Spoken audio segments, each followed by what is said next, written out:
네, 하루의 경제 주식 마무리 경주마 시작합니다. 반도체 EUV 노광 장비 독점 기업이죠. ASML의 4분기 매출과 순이익이 두 자릿수 성장률을 기록했습니다. 이 업체의 장비를 쓰는 이 TSMC는 올해 매출이 20% 급성장할 거다 이런 기대도 나오고 있습니다. 이른바 이 AI 광풍이 이 근거 있는 광풍이라는 걸 말해주는 대목인데 문제는 이 우리 증시입니다. 반도체 강국이라는 우리는 대체 왜 이 광풍에 함께하지 못하는 것인가? 오늘도 이 답답한 장세에 좀 실망감 가득하셨을 것 같은데 우리 투자자분들을 위해서 든든한 세 분의 주자들 함께하겠습니다. 세 분 어서 오세요. 안녕하십니까? 네, 이베스트 염승환 이사님 오랜만에 나오셨습니다. 네, 어서 오시고요. 네. 오랜만에 나오셨는데 시장이 왜 이렇게 안 좋습니까, 이사님? 글쎄요. 제가 잘못한 것 같아요. 그건 아닌데. 네. 근데 1월 들어서 뭐 국내 증시가 이유가 되게 많은 것 같아요. 근데 네. 사실 빠지면 빠진다고 이유가 많이 붙고 또 사실 오르면 오른다고 또 이유가 붙는데 사실 핵심은 제가 봤을 때는 우리나라 기업 이익을 못 믿는 것 같아요. 지금 시장은. 왜냐하면 이제 삼성전자가 처음에 스타트를 끊었는데 너무 안 좋게 끊었고 거기에 LG엔솔이 시총 2등이었는 3등이죠 지금은. 네. 근데 또 충격적인 실적이 나왔고 물론 이제 내일 하이닉스가 그 고리를 좀 끊어줬으면 좋겠어요. 그러니까요. 내일 아침에 끊었으면 좋겠는데 네. 어쨌든 이제 우리나라 지금 이번 주 들어와서도 이익 추정치가 자꾸 하향 조정되다 보니까 사실 뭐 지정학적 리스크다, 뭐 중국 이슈다, 막 이 여러 가지 이슈들은 있는데 그게 사실 하루 이틀 있었던 일은 아니잖아요. 네. 계속 상수기 때문에 저는 근본적으로 우리나라 기업들의 이익에 대한 신뢰가 다시 높아지면 언제 그랬냐는 듯이 또 올라갈 것 같은데 지금 아직은 그걸 누군가 좀 올려줄 수 있는 그런 그 신뢰를 할 수 있는 그 모멘텀이 네. 아직 안 나오고 있기 때문에 좀 답답한 게 아닌가 그렇게 좀 판단하고 있습니다. 말씀 듣고 보니까 내일 하이닉스 실적 발표가 정말 중요하겠다는 생각이 듭니다. 우리 또 유진투자증권의 이 허성민 연구원님 나오셨습니다. 어서 오시고요. 우리 경주마 처음 나오셨어요. 맞습니다. 네, 퀀트 전문으로 하신다면서요? 맞습니다. 네, 어떤 투자를 주로 하신다는 거예요? 저는 퀀트라 개인적으로도 알고리즘 매매를 좀 선호를 하고요. 네. 알고리즘 매매를 선호한다는 건 제 이제 정성적인 데이터에 기반하지 않은 판단은 최대한 좀 안 하려고 하는 또 크게 되어본 적이 있기 때문에 예. 네, 그래서 주로 뭐 예측보다는 대응 중심으로 가신다고 들었어요. 그죠. 엄밀히 말하면 현재 대응을 좀 하려고 하고 정말 긴 호라이즌 기간에 대한 예측 자체는 약간 피하려고 하는 그런 경향이 있습니다. 네, 좀 네. 오늘 뭐 좋은 말씀 좀 기대를 하겠고. 네. 그럼 보시기에 지금의 우리 지수 레벨을 좀 어떻게 판단하고 계시는지 궁금한데. 지수 레벨은 아까 이사님께서 말씀하신 것처럼 네. 약간 실적에 대한 좀 기대감이 좀 많이 완화가 된 것 같긴 합니다. 근데 이제 작년 같은 경우는 너무 높았죠, 사실. 뭐 YOY로 치면은 거의 50% 정도 이제 영업이익 상승한다라고 예측했었기 때문에. 네.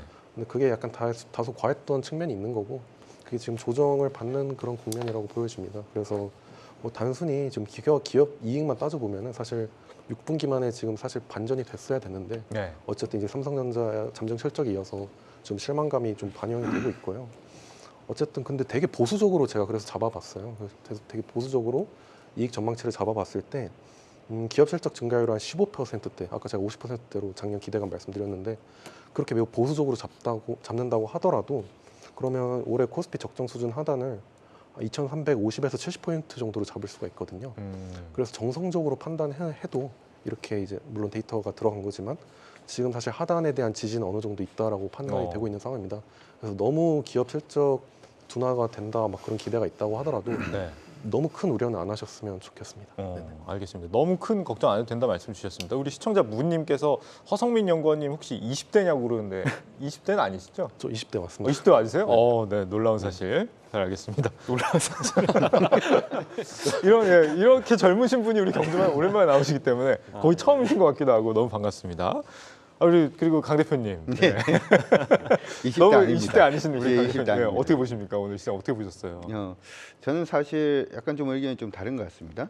사실 우리 이제 반도체 강풍 뭐 이런 얘기가 일단 나오고 있고 네. 미국 내에서도 보면 AMD도 뭐 역사적 고점을 뚫었고 올라가고 있고 지금 마이크론 같은 경우에도 굉장히 좀 강세 움직임을 보여주고 있고 심지어는 인텔까지도 지금 강세를 보여주고 있는데 우리나라 반도체 기업들은 아직까지 잘 못 달리고 있는 게 사실이죠. 근데 아까 말씀을 해주신 것처럼 ASMR이 이제 올해 두 자릿수 성장을 하고 네. TSMC가 매출이 20% 성장을 하면 여기서 같이 HBM을 만들고 있는 SK하이닉스 실적은 무조건 좋아야 되겠죠. 네. 그리고 올해 같은 경우에 AMD가 이제 우리 이제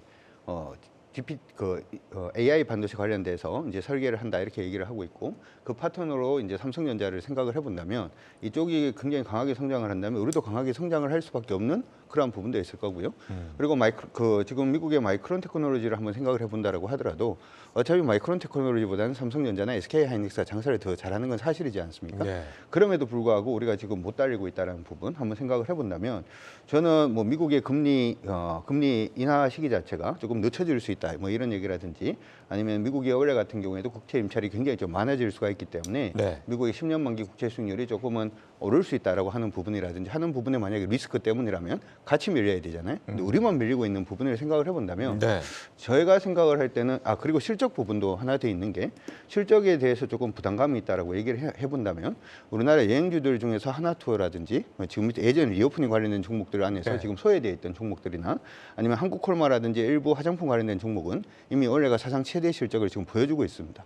보여주고 있음에도 불구하고 이들 주가도 지금 못 가고 있는 거거든요. 네. 이러면 제가 생각을 할 때는 이거는 차라리 뭔가 다른 문제가 있는 게 아닌가 이렇게 생각이 일단 들고요.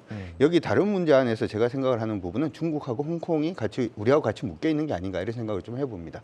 아시다시피 중국 같은 경우에도 얼마 전에 이제 4분기 GDP 성장률이 일단 나왔는데 보면 투자 부분도 좋지 못하고 네. 소비 부분도 좋지 못하고 수출만 좋아지는 그런 모습을 일단 보였는데 이러한 부분이 우리한테 큰 도움이 되지 않는다 이렇게 생각이 들고요.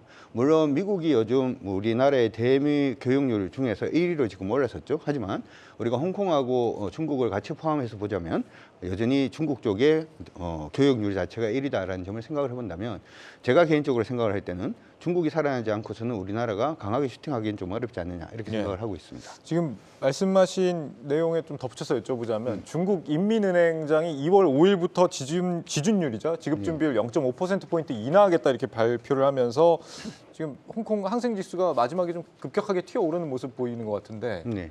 어떤 행보라고 봐야 됩니까? 이거? 사실은 지준율 인하보다는 최근 들어서 이제 마인 전 회장이죠. 알리바바 이제 주식을 사는 그런 행보라든지 하는 부분 때문에 중국의 어떤 핀테크 관련된 기업들한테 좀 관심이 조금 가고 있는 그런 모습이 아닌가 이렇게 생각이 들고요. 네. 실질적으로 이전에 중국 같은 경우에는 중국의 핀테크 기업들을 굉장히 많이 억누렸습니다만은 지금은 한번 이 물갈이가 한번 돼 있는 그러한 상태이기 때문에 그런 부분에 대한 기대감이라든지 아니면 전일 일단 발표가 되었던 중국에서의 어떤 홍콩 증시를 살리기 위해서 이제 자본을 투입을 한다든지 하는 부분에 대한 효과 그리고 이번에 지준율 인하도 어떻게 보면 지준율을 인하한다라는 얘기 자체는 시중에 돈을 조금 더 돌리겠다 이런 얘기가 일단 되기 때문에 네. 그런 부분에 대한 중국 정부가 뭔가 증시를 살리거나 경기를 부양하기 위한 뭔가 행보를 계속하고 있다는 기대감 때문에 좀 오르는 게 아닌가 이렇게 생각이 들고요.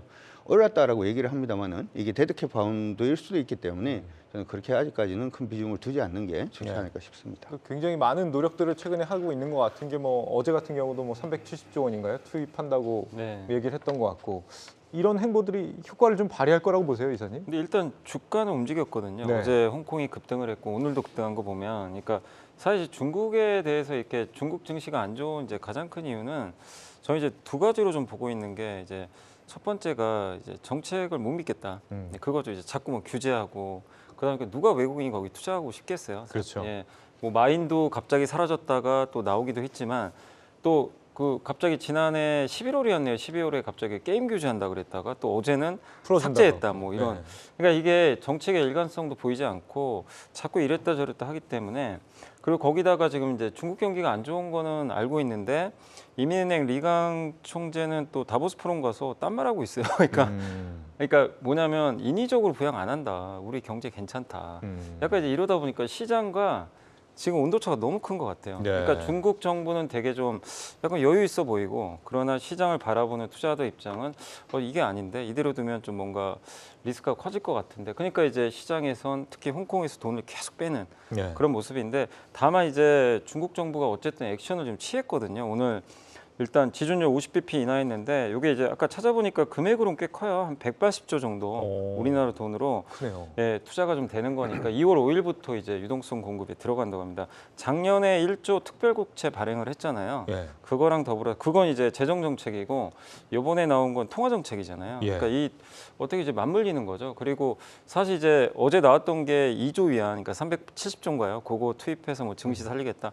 저는 그거는 가능성 없다고 보는 게 아니 그 돈 있으면 증시를 살릴 게 아니라 중국 경기를 살려야죠. 그렇죠. 이게 뭐가 앞뒤가 안 맞는 거죠. 네. 근데 증시를 살릴 게 아니라 경기를 살리고 정책에 대한 이제 믿음을 주면 주식시장 가지 말라고 해도 자연스럽게 가거든요. 그러니까 이게 선후 관계가 좀 바뀐 것 같은데 그래서 사실 어제 나왔던 증시 안정기금은 더 이상 내용은 없는 것 같아요. 네. 뭐 아직 뭐 확실하지도 않고 근데 지준율 인하는 확실히 이제 나왔기 때문에 중국 정부가 어쨌든 더 이상 좀 방관하지 않고 있다. 그래서 네. 일단 이거는 우리나라 증시에는 저는 호재라고 좀 봐야 될 것 같아요. 왜냐하면 아까 말씀하신 대로 중국의 영향도 완전히 무시 못하거든요. 이게 예. 엮여 있다 보니까 그래서 일단은 이 지준율 인하가 뭐 예상보다 좀 큰 폭으로 나왔다고는 하는데 금리 인하를 전 솔직히 좀 기대를 했는데 그건 아니더라도 일단 이 정도의 투입만으로도 좀 증시에는 좀 호재가 되지 않을까 이렇게 판단하고 있습니다. 네, 기대를 좀 해보겠고요.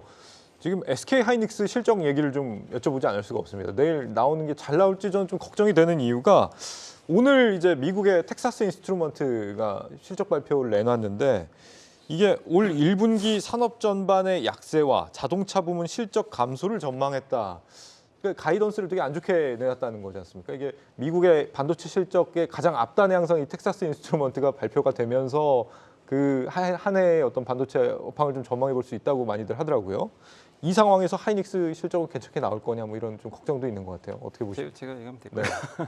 네. 내일 이제 하이닉스가 이제 아마 장 시작 전에 할 것 같긴 한데 지금 시장의 예상은 원래 이제 한 마이너스 한 2천억 정도였던 것 같은데 네. 최근에 이제 일부 증권사 애널리스트 분 한두 분이 그 추정치 올려버렸어요. 이제 2천억까지도 흑자 날 것 같다. 오. 그리고 이제 올해 전체 영업이익도 한 10% 이상 전망치를 올려버렸습니다. 예. 근데 보통 이렇게 잠잠하다가 어느 한두 분이 갑자기 올리기 시작하면 그게 맞는 경우가 과거에 되게 많았거든요. 예. 그러니까 자신이 있다는 얘기죠. 어. 그래서 아마 제가 봤을 때는 이렇게 보통 이제 실적 발표 앞두고 추정치가 올라가는 경우는 대부분 어닝 서프라이즈가 나왔던 경우들이 되게 많이 있어요. 물론 이제 제가 내일 아침에 어떻게 나올지는 알 수는 없지만 과거 이제 그 경험상 그런 확률들이 높았고 특히 삼성보다 하이닉스를 좀 기대하는 게 어쨌든 그 이번에 엔비디아도 그렇지만 하이닉스는 그 엔비디아 HBM을 거의 독점적으로 납품을 하고 있잖아요. 예. 그래서 오늘도 주가가 올랐거든요. 삼성은 빠졌지만 그런 걸 보면 AI 반도체 수혜를 사실 지금 삼성은 거의 못 받고 있고 예. 하이닉스가 혼자 지금 받고 있는 상황이다 보니까 그게 내일 숫자에도 저는 좀 반영되지 않을까 이렇게 해서 일단 하이닉스는 좀 좋게 나올 텐데 다만 지금 시장이 눈높이가 좀 올라가고 있어요. 한 2천억까지 이제 올라왔기 때문에 시장이 좀 놀라려면 3천억, 4천억은 내줘야 될 것 같아요. 근데 만약에 또 적자 나온다. 아. 그러면 또 역시 아직은 아닌가 보다. 예. 또 시장이 또 실망할 수 있기 때문에 일단 저는 좀 기대는 하고 있는데 그리고 이제 아까 텍사스 인스트루먼트 같은 경우는 이제 아날로그 반도체 기업이잖아요. 근데 예. 이제 말씀해주신 대로 산업이라든가 자동차 쪽 좀 수요는 부진하다. 근데 이걸 우리가 모르는 건 아니죠. 자동차 그 반도체 관련해서 최근에 또 모빌아이 같은 기업들도 좀 충격적인 좀 실적이 나오면서 주가가 좀 폭락한 것처럼 지금은 자동차 쪽에 대해서 기대하시는 분들도 많이 없고 수요 부진 얘기가 계속 나올 수밖에 없기 때문에 예. 텍사스 인스트루먼트 뭐 실적 부진이 저는 우리나라 반도체에 뭐 크게 악재가 될 것 같지는 않고 결국 우리나라는 이제 결국 AI하고 스마트폰하고 이 PC 쪽의 수요가 언제 살아나느냐 이쪽인데 결국 이런 것들이 올해는 좋아질 걸로 좀 보이니까 예. 텍사스 인스트루먼트보다는 저는 오히려 아까 그 실적 발표한 ASML이 네. 더 좀 중요하지 않을까. 근데 다만 아쉬운 게 제가 아까 잠깐 찾아보니까 ASML이 매출액이 1분기 그 기대보다는 좀 그러니까 가이던스를 내잖아요. 네. 근데 내는데 그게 시장 기대보다는 좀 매출 전망을 좀 약간 낮게 했더라고요. 그래서 어. 그게 오늘 저녁 주가에 어떨지 모르겠어요. 그러니까 이번 4분기 실적은 잘 나왔는데 다음 분기 가이던스가. 전망, 매출 전망이 시장 기대를 좀 크게 하회했습니다. 그래서 예. 그거는 좀 부정적일 수 있으니까 오늘 한번 미국 본장에서 어떤 주가 흐름 나올지는 좀 한번 좀 지켜봐야겠네요. 지켜봐야겠네요. 반도체 장비주들 오늘 아주 활발했는데 뭐 52주 신고가 갈아치운 기업도 굉장히 많이 나오더라고요, 한 대표님. 지금 장비주가 갑자기 왜 주목을 받는 겁니까?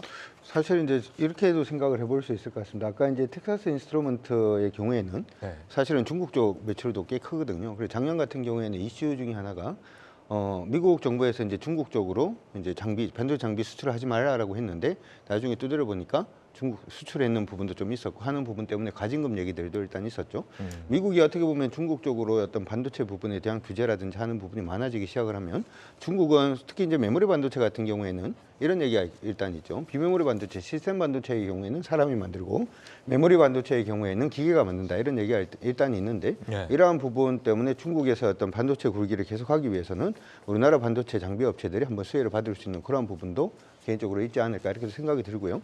그리고 시장에서 어떻게 됐든지 간에 AI 시대는 옵니다. AI 시대는 오는데 이 AI 시대가 오는 부분에서 우리는 이제 고가의 장비라든지 하는 부분에만 관심을 가집니다만은 기본적으로 D램이라든지 낸드 플래시 메모리의 수요 자체도 그러니까 온 디바이스 AI 같은 경우에는 네. 디바이스에 AI를 붙여야 되는 부분이기 때문에 디바이스에 AI를 붙이기 위해서는 저장 장치가 또 필요할 수밖에 없죠. 예전처럼 그냥 클라우드에서 땡겨오는 그런 방식은 아니기 때문에 그래서 개인적으로는 올해 같은 경우에 어찌되었든 뭐 주가는 안 오른다라고 하더라도 기업들의 실적은 굉장히 좋아질 수밖에 없고 이러한 부분으로 인해서 장비 업종들도 이제는 주가는 모르겠습니다만 주가는 뭐 52주 지금 치고 네. 올라가고 있는데 실적까지도 충분히 기대해 볼 수 있는 게 올해다 이렇게 또 말씀드리고 싶고요. 아까 말씀해 주신 것들 중에서 우리나라 반도체에 관련된 기업들이 가기 위해서는 AI하고 스마트폰하고 PC가 올라가는 부분이 굉장히 중요한데 네. PC에 AI가 붙으면은 AI가 붙기 시작하면 여기에 이제 D램이라든지 낸드 플래시 메모리도 아마 재편이 돼야 되는 그런 부분이 일단 있을 거고요. 네. 얼마 전에 보니까 키보드에 이제 AI가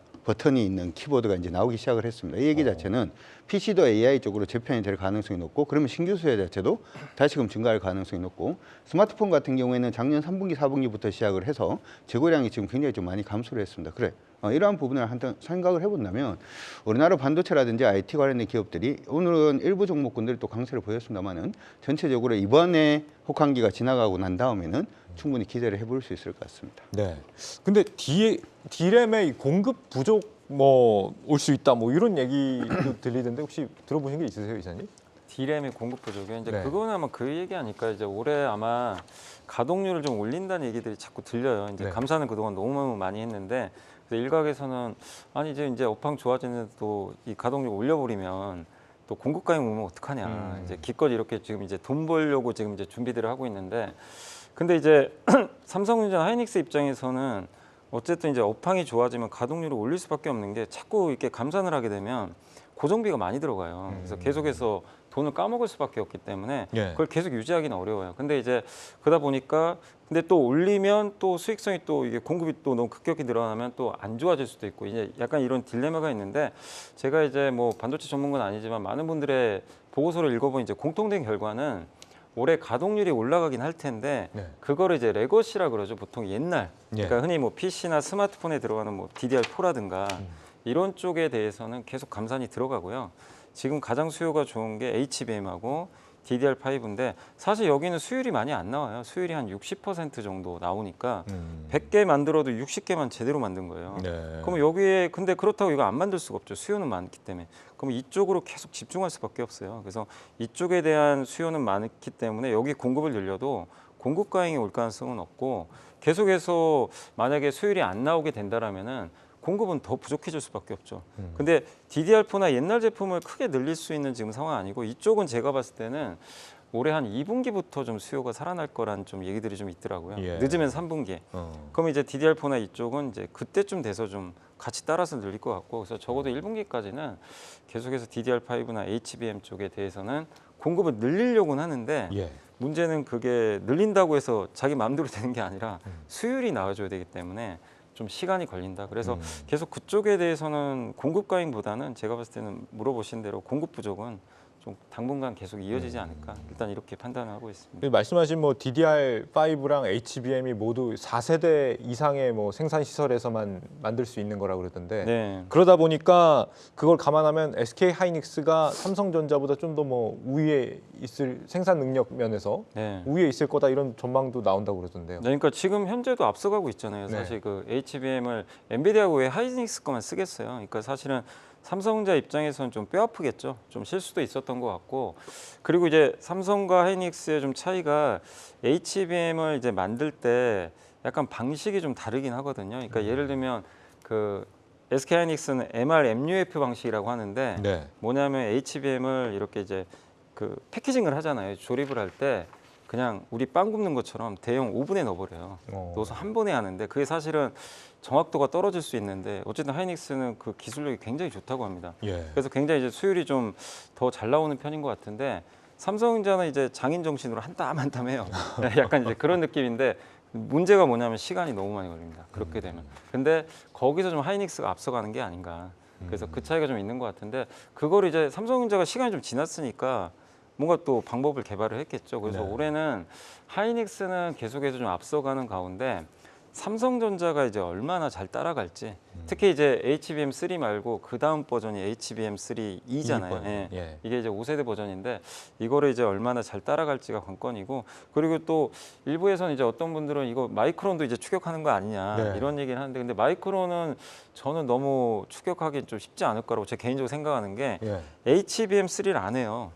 그러니까 HBM2에서 바로 넘어가요. 네, 바로 3E를 예. 연구하고 있다고 근데 들었어요. 그게 현실적으로 가능할까? 지금 HBM3도 수율이 이렇게 잘 안 나오는 편인데 예. HBM3는 더 힘들거든요. 이 칩 간격이 더 좁아요. 근데 그거를 그냥 그전 세대를 안 하고 바로 한다. 그럼 저는 수율이 쉽게 안 나올 것 같아요. 그래서 마이크론을 추격을 걱정할 건 아니고 지금은 삼성전자가 하이닉스를 얼마나 쫓아갈 수 있을지 네. 거기에 좀 포커스를 맞추는 게 낫다 이렇게 판단하고 있습니다. 그렇군요. 우리 연구원님 어떻게 보십니까? 지금 반도체 뭐 업황이나 이런 쪽을 따로 뭐 퀀트 투자의 측면에서 연구하시는 게 있으세요? 사실 뭐 제가 많이 보는 건 삼성전자긴 한데 예. 이건 실적이랑 이제 저는 약간 단기적인 방향성 매매 위주로 접근을 하긴 합니다. 네. 근데 뭐 그걸 좀 말씀드리긴 좀 어려울 것 같고. 그래요. 근데 뭐 저희 하우스 뷰만 간단하게 말씀을 드리면 네. 일단 어쨌든 이제 계절성을 살펴보면 어쨌든 3분기가 약간 정통적인 성수기로 여겨져가지고 어쨌든 북미권 약간 CSP들을 좀 중심으로 약간 주요 부품 재입고가 좀 진행될 것이다라고 좀 전망을 하고 있어가지고 특히 이제 아까 말씀하신 뭐 HBM이나 뭐 DDR5의 좀 비중이 점점 높아질 전망으로 좀 보고 있습니다. 그래서 지금 뭐 따라서 지금처럼 약간 무모한 약간 점유율 경쟁이라고 약간 표현을 할 수 있을 것 같은데 이런 거 좀 자제를 하면서 좀 가동률을 좀 너무 무리할 정도로만 높이지 않으면은 어쨌든 D램, 낸드 모두 한 8에서 13% 약간 수준의 가격 상승이 좀 가능하지 않을까라고 전망을 하고 있고요. 4분기에도 이제 어쨌든 효율적으로 좀 생산량 조절을 좀 유지를 하면은 가격 랠리가 좀 지속될 것이라고 보고는 있습니다. 네. 그래서 뭐 특히 D램 같은 경우는 제품 믹스 효과로 인해서 좀 10% 이상으로 좀 상승을 할 것으로 좀 전망을 하고 있고 예. 낸도 마찬가지로 한 5%에서 10%대까지는 상승을 충분히 할 수 있지 않을까 네. 예상을 하고 있습니다. 그렇군요. 우리 허성민 연구원님 어디 소속이냐고 물어보시는 분들 계신데 유진투자증권 소속이시고요. 맞습니다. 우리 아들 많이 닮았다 그러시는데 네. 예쁨을 받기 시작하신 것 같습니다. 감사합니다. 자, 오늘 특징적인 종목들 몇 개 좀 짚어보겠습니다. 먼저 상장주들이 있었습니다. 지금 뭐 우진엔텍하고 대신밸런스 17호 스펙 같은 날에 상장을 했는데 주가 흐름은 좀 정반대로 흘렀던 것 같더라고요. 먼저 우진엔텍의 경우에는 공모가의 4배까지 올랐다. 이게 원전 정비 사업 쪽이라고 그러던데 뭐 굉장히 뭐 좋은 겁니까 이게? 글쎄요, 원전 정비 부분이 좋다라고 얘기하기엔 좀 그럴 것 같은데 저는 이게 시장 특징적으로 이제 신규 상장 종목들이 가는 경우가 좀 있습니다.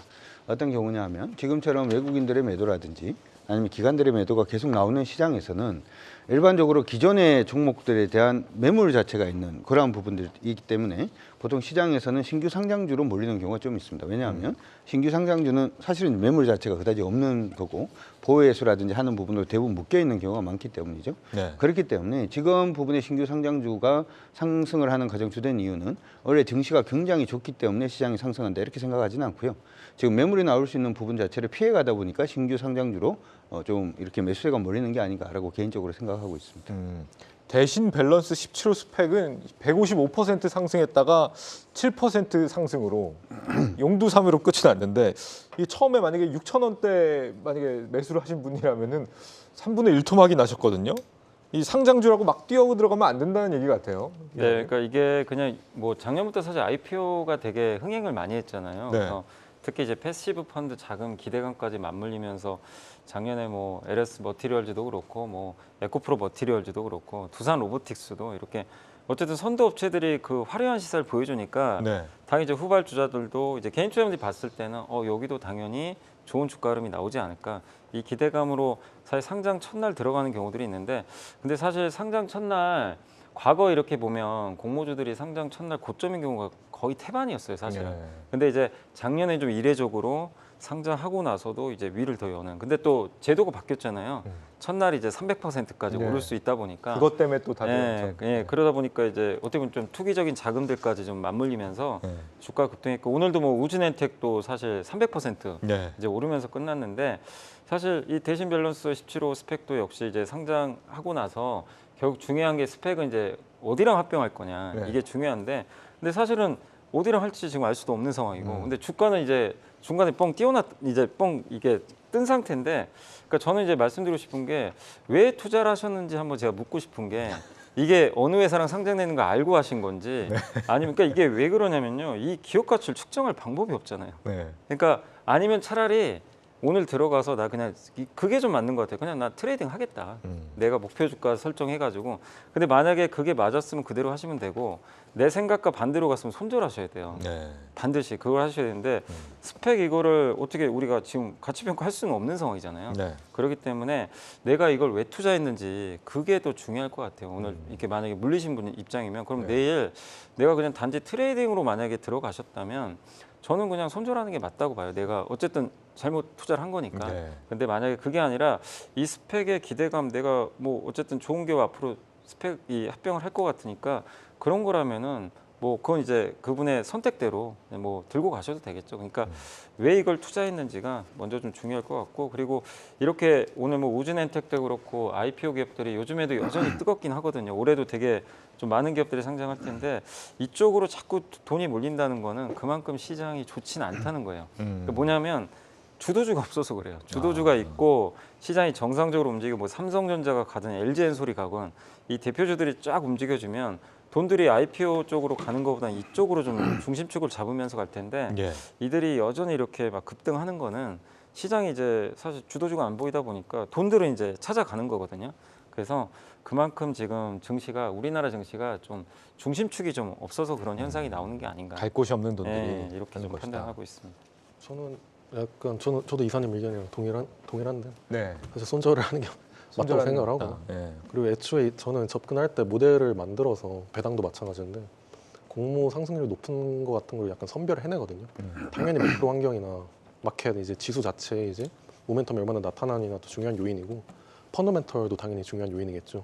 이 상장 기업이 얼마나 이제 수요가 과열될 수 있는지를 좀 살펴보는 그런 게 있는데 예. 제가 그래서 패턴을 한번 간략하게 분석을 해봤어요. 네. 단순히 시가 수익률만 보고 이제 예를 들어 바로 진입을 못 하셨을 때 그러니까 시가 빵 튀잖아요. 그 이후로 투자를 좀 할지 말지 장기적으로 그러니까 계속 소위 말하는 존버를 할 수 있을지 말지에 대한 기준점을 제가 말씀을 드리려고 하는데 예. 어쨌든 아까 이사님 말씀하신 것처럼 결국에는 첫날에 사실 고점인 경우가 태반이고 그래서 이제 약간 그런 걸 이제 초기 성과 과잉이라고 볼 수가 있고 그러면 그 부진은 장기 부진이라고 많이 표현을 합니다.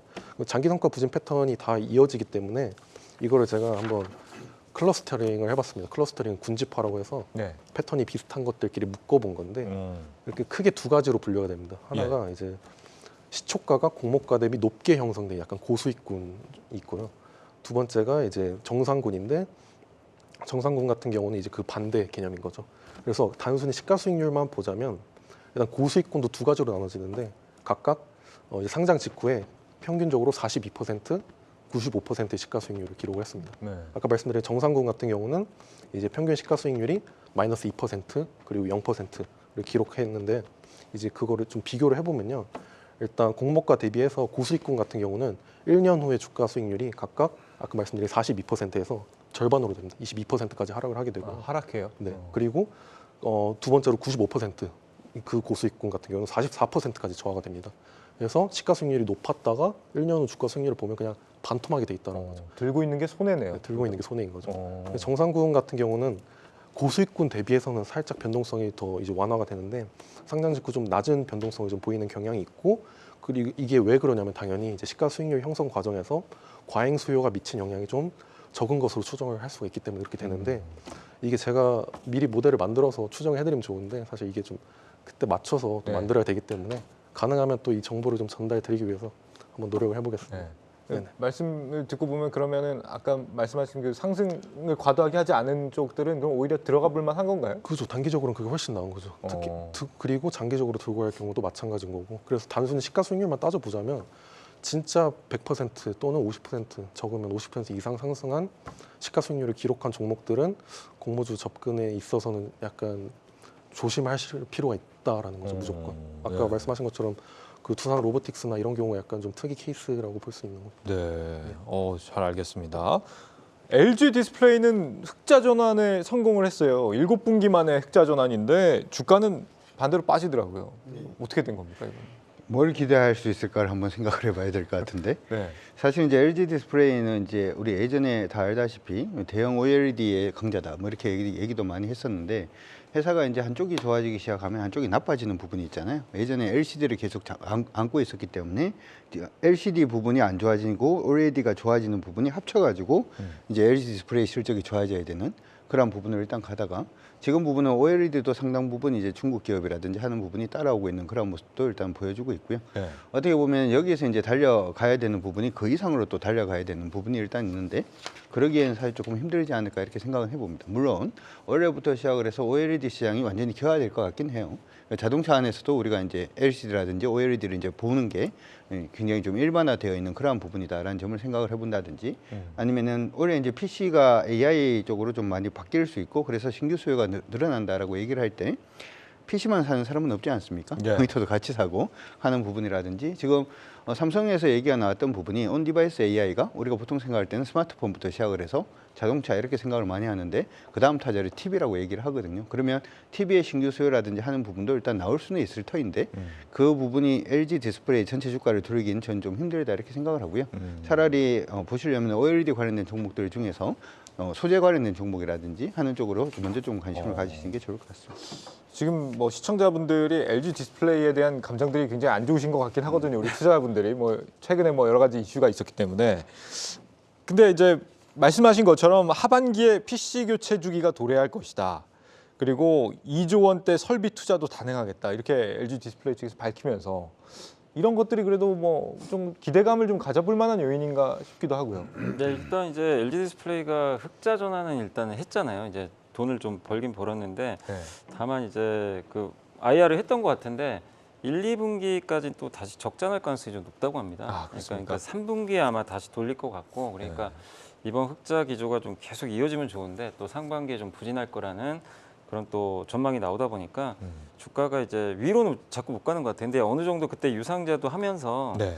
전 개인적으로 이제 바닥은 좀 나왔다고 보거든요. 뭐 더 나쁠 게 있을까 이렇게 좀 보고 있고 어차피 지금 뭐 PC나 TV라든가 이런 게 수요가 뭐 엄청 지금 좋은 게 아니잖아요. 예. 굉장히 이제 쪼그라든 상태인데 그럼 여기서 뭔가 이제 이들 수요가 늘어나는 모습들이 좀 나와야 되는데 근데 일단 이제 LED 디플 입장에서 봤을 때는 애플이랑 이제 고객사가 이제 아이패드에 들어가는 거 OLED 있잖아요. 네.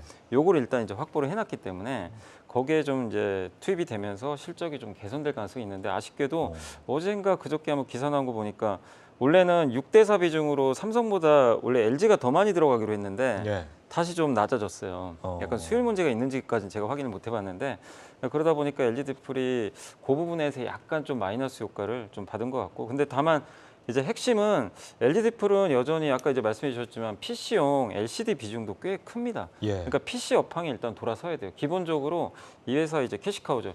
핵심 이제 비즈니스 모델을 보면 LCD, PC 쪽에 이제 돌아서야 되는데, 근데 AI PC가 좀 많이 팔린다거나 아니면 이제 내년에 제가 알기로 25년 10월에 윈도우 아마 10은 이제 퇴출돼요. 이제 업데이트가 안 됩니다. 예. 그럼 무조건 다 그냥 바꿔야 돼요. 윈도우 11로. AI가 그러면 되면. 이제 네. 그 전에부터 조금씩 이제 교체 수요가 들어오겠죠. 그래서 네. 저는 이제 PC도 얼마 남지 않은 것 같고 여기에 이제 인텔의 새로운 CPU가 장착이 돼서 AI PC가 또 많이 팔린다면 좀 빨리 또 당겨올 수 있죠. 그러면 이거는 LG 디플한테는 되게 또 좋은 이슈거든요. 다만 항상 걱정되는 건 좀 그거예요. 뭐냐면 TV는 좀 쉽지 않을 것 같고 예. 문제가 뭐냐면 중국의 BOE 때문에 이게 뭐가 좋아질 만하면요 BOE가 증설을 해요. 예. 그러니까 이제 반도체랑 LCD의 큰 차이점이 이겁니다. 반도체는 미국이 막아주죠. 예. 반도체 굴게 엄청 하잖아요, 중국이. 근데도 못합니다. 예, 근데 LCD는 뭐 미국이 막아주는 것도 아니고 그냥 무한 경쟁인데 그 상황에서 우리나라 LG 디스플레이 피해를 많이 봤죠, 사실은. 예. 중국의 증설 때문에 이 막대한 증설에 지금도 적자를 보고 있는데 그래서 저는 중국의 좀 증설만 아니라면 요 PC 경기 돌아온다고 생각하거든요. 그러니까 시간만 좀 잘 버텨주시면 음. 중국 리스크 아니면 결국엔 자연스럽게 업황은 돌릴 수 있다. PC 수요는 돌아오니까. 근데 그 시기가 지금은 아니고 네. 아직도 한 하반기 정도 돼야 하반기 되니까 정도 조금 돼야. 더 박스권 기록하면서 네. 좀 지지부진하지 않을까 이렇게 판단을 하고 있습니다. 우리 시청자 아루하님 LG디스 올해는 탈출 좀 해보고 싶다 이러시는데 네. 하반기 정도의 PC 수요를 좀 우리가 봐야 될 것 같다 네. 이렇게 말씀을 해드려보겠습니다. 은행주가 어제 이어서 오늘도 분위기가 좋습니다. 제주은행 20%대 상승. 제주 반도체에 이어서 제주가 들어가면 일단 다 좋은 건가? 왜 좋은 걸까요? 오늘은? 자, 은행주 같은 경우에 최근에 배당 얘기가 배당 얘기가 계속 좀 나오고 있고요. 물론 대형 은행사 같은 경우에는 대부분 이제 뭐 배당 주는 부분이 거의 비슷할 거로 예상을 합니다만은 일부 은행이라든지 증권사들 그리고 보험사들 같은 경우에는 예전 지금 배당 정책이 좀 바뀌고 있잖아요. 주총하고 배당을 얼마 줄 건지 결정을 한 다음에 배당 계산일을 정하고 그렇게 배당을 받는 걸로 지금 바뀌어 있는데 그래서 그 부분에 대한 기대감도 조금 살아있는 것 같다 이런 생각도 들고요.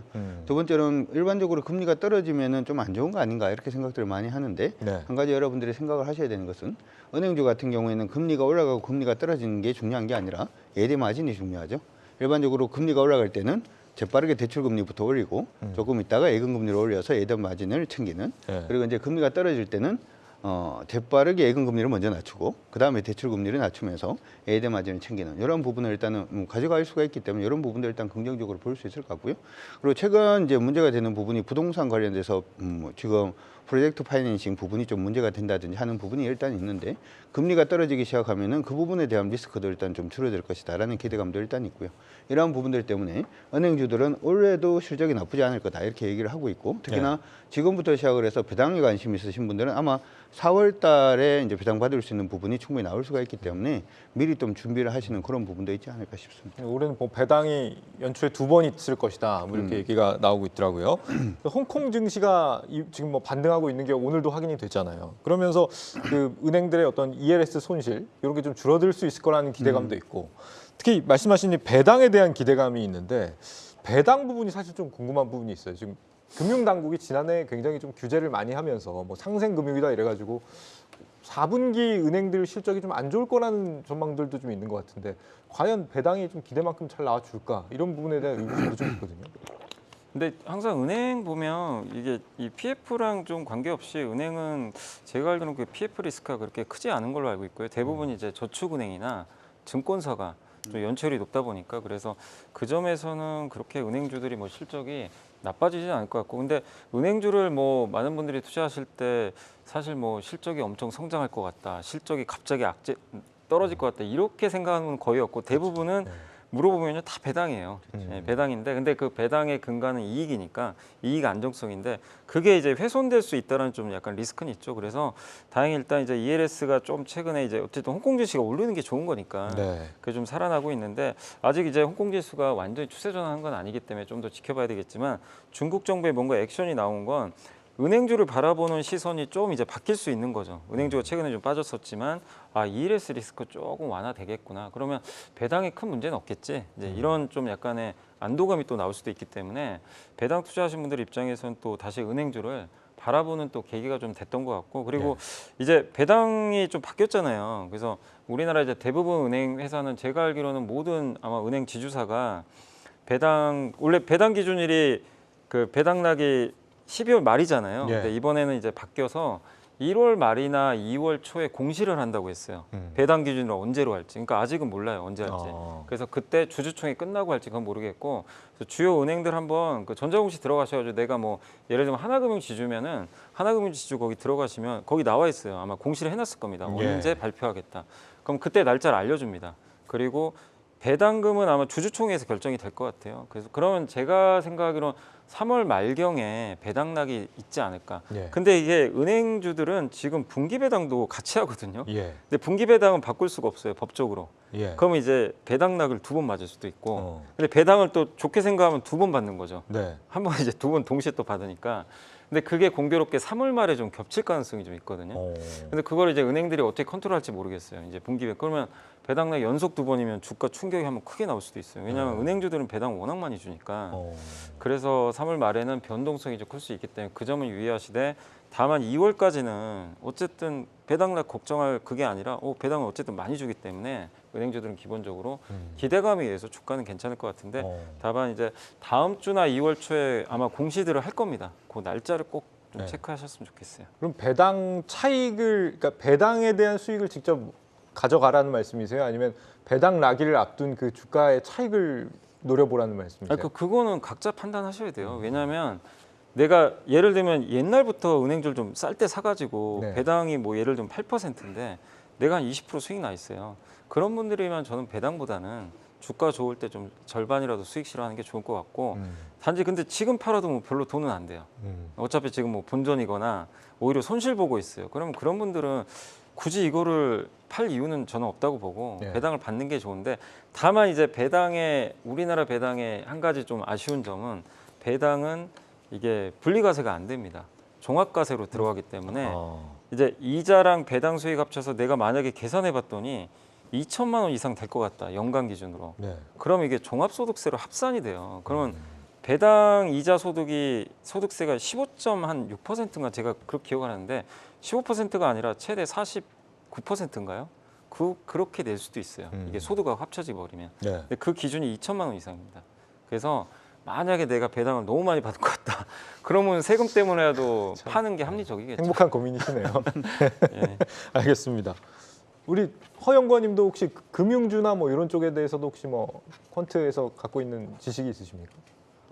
저는 보통 배당 예측을 하거든요. 네. 배당 예측을 하는데, 그래서 제가 만든 모델로는 일단 원래는 아까 말씀하신 것처럼 이제 배당을 미리 알 수가 없었잖아요. 그래서 보통 12월을 배당 기준으로, 12월 말을 배당 기준으로 삼아서 하기 때문에 보통 예측 시기를 11월 30일로 잡았어요. 네.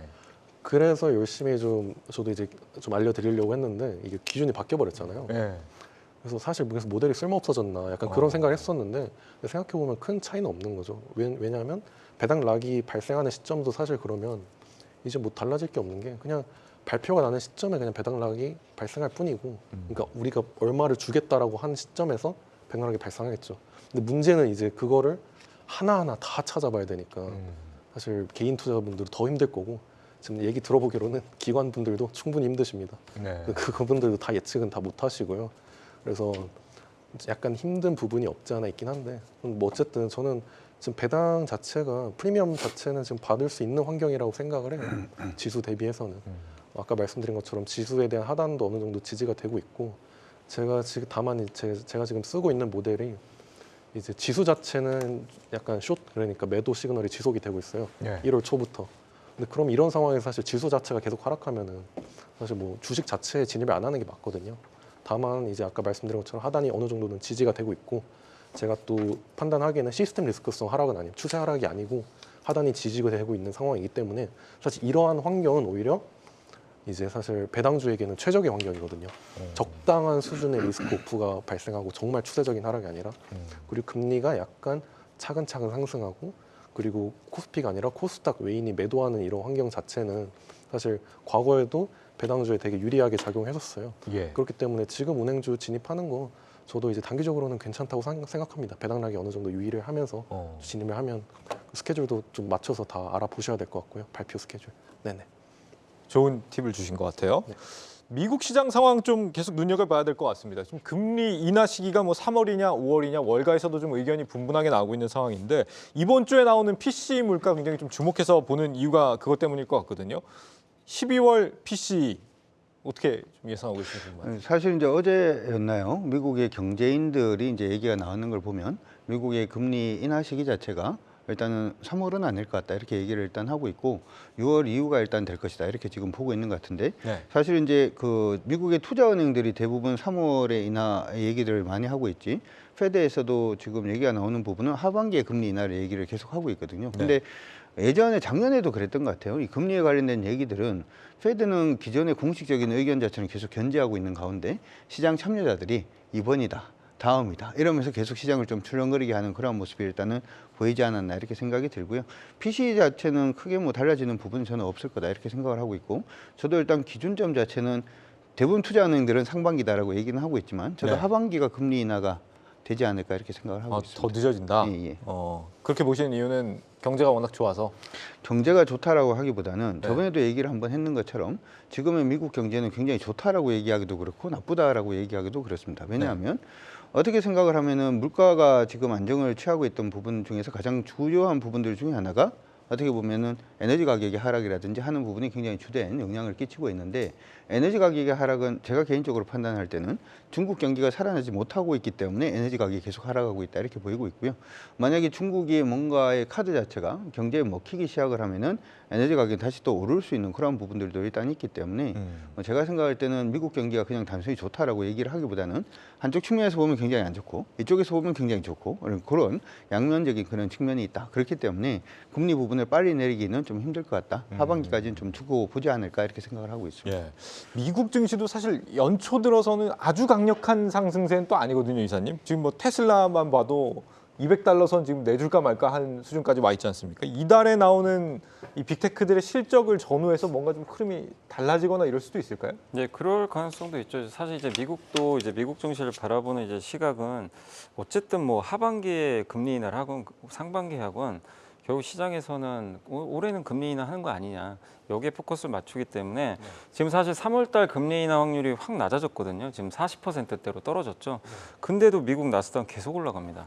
이게 예전 같으면 좀 악재가 됐을 텐데 그러니까 금리 인하 뭐 몇 번 하냐 이거에 포커스를 많이 안 두고 있어요. 그러니까 결국에 올해 금리 인하하는 게 이게 경기가 안 좋아져 가지고 금리를 인하를 하면 악재거든요. 근데 경기가 안 좋아져서 인하하는 게 아니라 너무 지금 물가가 이제 많이 안정화됐잖아요. 그래서 금리는 높기 때문에 이걸 이제 격차를 좀 줄여야 되죠. 보통 이제 보험성 금리 인하라고 많이 얘기를 하는데 그럴 가능성이 많이 있기 때문에 금리 인하 자체도 긍정적으로 보고 뭐 3번 해도 좋고 한 6번 하면 더 좋고 약간 이제 이런 느낌이에요. 근데 이제 경기가 안 좋아져 가지고 금리 인하한다는 이제 얘기가 들린다.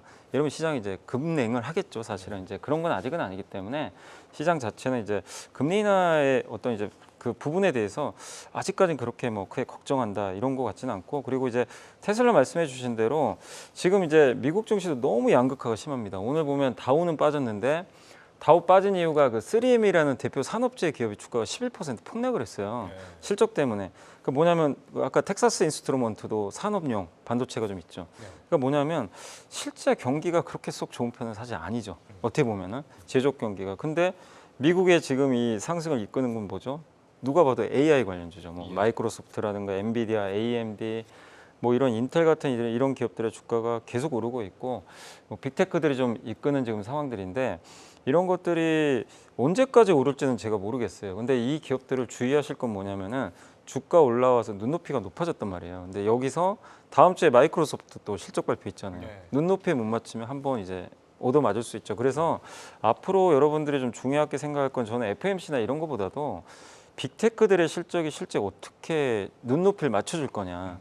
그러니까 저번에 이번 주였나요? 그 미국의 그 AI 서버 만드는 그 슈퍼마이크로 이 회사가 예상보다 20%더 높은 성장을 보여주니까 환호해 버렸잖아요. 그러니까 그런 식의 성장이 계속 나오면 미국 증시 걱정할 필요 없는데 그게 안 나오면 계속 좀 증시는 한번 좀 흔들릴 수도 있다. 그 점을 염두에 두시면 되겠고. 이게 흔들리는 게 한 번 정도로 끝날까요? 아니면은 근데 한 번 정도로 끝날 것 같아요. 오래 갈 것 같지는 않은 게 왜냐하면 AI 사이클이 이제 시작이 됐기 때문에 근데 눈높이가 너무 높았다가 이 정도는 아직 아니네. 그러면 약간 이걸 맞춰줘야 되거든요. 그런 과정은 합리적이죠. 사실 어떻게 보면 그 정도의 흐름은 좀 나올 수 있는데 그건 다음 주에 왜냐하면 다음 주에 또 애플 실적도 있으니까 한번 그건 좀 지켜보시고 그다음에 테슬라는 제가 봤을 때 이게 요즘에 보면요. 테슬라가 주가 부진한 건 좀 두 가지 측면이 있는 것 같아요. 일단 이제 트럼프 인기가 너무 많아요. 요게 좀 약간의 좀 친환경주들한테도 어쩔 수 없어요. 그래서 우리 2차 전지와 비슷한. 네, 그러니까 미국의 지금 친환경 ETF 주가 보면 안 좋습니다, 사실. 이 트럼프 영향을 무시 못하는 것 같고, 근데 그거랑 테슬라는 또 중국 비중이 꽤 되잖아요. 그러니까 얼마 전만 해도 애플 주가가 MS에 역전당한 거는 전 중국 이슈도 있다고 생각하거든요. 왜냐하면 MS는 중국 매출 비중이 2%밖에 안 되는데 애플이 15인가 20% 정도 돼요. 그러니까 AI 때문에 애플이 못 오른다 꼭 이것만은 아니고 근데 지금 저도 오늘 그래서 아까 오기 전에 한번 찾아봤더니 스타벅스, 나이키 주가 한번 봐보세요. 주가가 하염없이 흘러내리고 있습니다. 이들 특징이 뭐죠? 중국에서 돈 많이 버는 기업들이에요. 매장도 많고. 근데 중국 리스크를 그대로 반영하고 있어요. 그러니까 미국에서도 미국 주식이 다 좋다는 게 아니에요. 그러니까 투자하신 분들마다 AI나 이런 이제 성장 쪽에 투자하신 분들은 성과 좋은데 네. 중국 비중이 또 높은 미국 기업들에 들어갔다. 성과는 우리나라보다 훨씬 안 좋을 수도 있어요, 오히려. 예, 그러니까 그 정도로 양극화가 좀 예, 생길 수 굉장히 심해요. 그러니까 어떻게 보면 우리나라 시장도 전체적으로 중국 영향을 받잖아요. 있- 네. 그것처럼 미국에서도 일부 기업들은 중국 영향을 받는 기업들은 상당히 성과가 안 좋다. 그거를 좀 알고 좀 보시면 또 좋을 것 같습니다. 예. 지금 워낙 미국 주식으로 가는 투자자분들이 많이 계시기 때문에 뭐 우리 시청자분들도 지금 미국 주식이 낫지 이렇게 말씀하시는 분들 많이 계시거든요. 우리 연구원님이 보실 때는 미국 주식 상승세가 뭐 앞으로 어떤 흐름으로 이어질 거라고 좀 보시는지 궁금하네요. 제가 생각하기에는 일단 단기적인 뭐 조정은 당연히 나올 수 있겠죠. 뭐 이미 AI 기대감에 따라서 그 주가 자체가 변동을 보이는 경험은 우리가 이미 한번 했었고, 네. 사실 뭐 이런 가이던스에 따라서 사실 움직일 것 같은데 가이던스 자체가 막 크게 뭐 하향이 될 것 같진 않다라는 생각이 드는 게, 저는 어쨌든 제가 웬만하면 긴 이제 구간에 대해서는 예측을 잘 안 하는데 근데 어쨌든 보는 게 좋긴 하니까 쓰긴 합니다. 그래서 구간을 좀 나눴어요. 그래서 경기 침체를 예측하는 건데 확률로 제시를 합니다.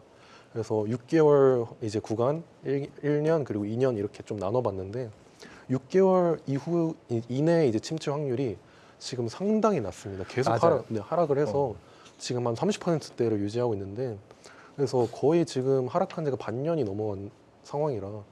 근데 반면 1년에서 2년 구간 같은 경우는 이렇게 말씀하면 되게 놀라실 수도 있는데 1980년대 이후로 최대치예요. 그래가지고 위기 네. 올 확률이 제가 지표로 활용하는 게 한 5개 정도를 활용하는데 그 지표를 활용해서 인풋으로 넣어서 모델 학습시키고 지금 확률을 제시해 봤을 때 네. 단기로는 되게 좋다는 거죠. 그래서 6개월 구간이라고 하면은 이제 하반기 전까지겠죠. 지금 시점으로 치면은 그 전까지는 경기에 대한 우려가 없을 정도로, 왜냐하면 가장 중요한 변수로 작용하는 게 소비인데요. 미국 소비 지금 되게 강하잖아요. 그렇기 때문에 확률이 되게 낮아지고 있다라고 볼 수가 있는 건데, 그렇기 때문에 단기적으로 아무리 봐도 경기가 너무 강한 게 보이기 때문에 지금 상황에서는 기업들이 굳이 가이던스를 하향할 이유는 없을 것 같긴 한데, 이제 문제는 이제 지금 모든 이제 회사 IB도 마찬가지고 뭐 이제 되게 주요한 기관 중에 하나는 BCA 리서치라고 하반기 이후 침체를 되게 강하게 밀고 있어요. 이제 노동공급 곡선이 이제 뭐 이렇게 기역자로 생겨서 한 번에 이제 그 결국에는 노동이 축소가 될 거다, 고용이 축소가 될 거다 이런 주장을 네. 펼치고 있는데, 사실 그래서 이 부분에 대한 논란이 좀 계속 될 거고, 사실 그래서 지표고 확인됨에 따라서 약간 바뀔 수는 있을 것 같은데 제 의견은 단기적으로는 경기에 대한 우려가 전혀 없다. 네. 그래서 지금으로선 충분히 모멘텀을 유지할 여력은 있다라고 저는 네. 판단합니다. 알겠습니다. 네. 단기적으로 위기는 없다. 거기까지 듣겠습니다. 제 클로징 시간까지 다 드렸습니다. 내일 뵙겠습니다. 고맙습니다.